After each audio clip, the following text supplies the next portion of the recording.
പ്രിയ സഹോദരങ്ങളെ, പ്രിയ കുഞ്ഞെ, എസെക്കിയേൽ പ്രവചനം 22-ന്റെ 14 നമുക്ക് കാണാൻ കഴിയുന്നുണ്ട്.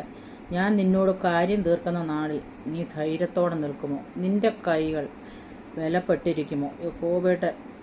യഹോവയായി ഞാൻ അത് അരുളി ചെയ്തിരിക്കുന്നു, ഞാൻ നിവർത്തിക്കുകയും ചെയ്യും. ദൈവം അരുളി ചെയ്ത കാര്യം ദൈവം അത് അങ്ങനെ തന്നെ സംഭവിക്കുമെന്നാണ് ദൈവാത്മാവ് രാത്രികാലം ബുദ്ധി ഉപദേശിക്കുന്നത്. ദൈവം പറയുന്ന ഒരു വാഗ്ദത്വം അല്ലെങ്കിൽ ഒരു കാര്യങ്ങൾ അത് ദൈവം തന്നെ നിറവേറ്റിയെടുക്കും. അപ്പോൾ ദൈവം ചില കാര്യങ്ങൾ ഇപ്പോൾ ഏൽപ്പിച്ചു കഴിഞ്ഞാൽ നമ്മളത് ചെയ്തെടുക്കുക തന്നെ ചെയ്യണം. അതിന് നമ്മൾ നിരുത്സാഹം വരുമോ അല്ലെങ്കിൽ അത് മാറി നിൽക്കുകയോ മാറ്റി നിർത്തുകയോ ചെയ്യുവാൻ ആർക്കും കഴിയത്തില്ല.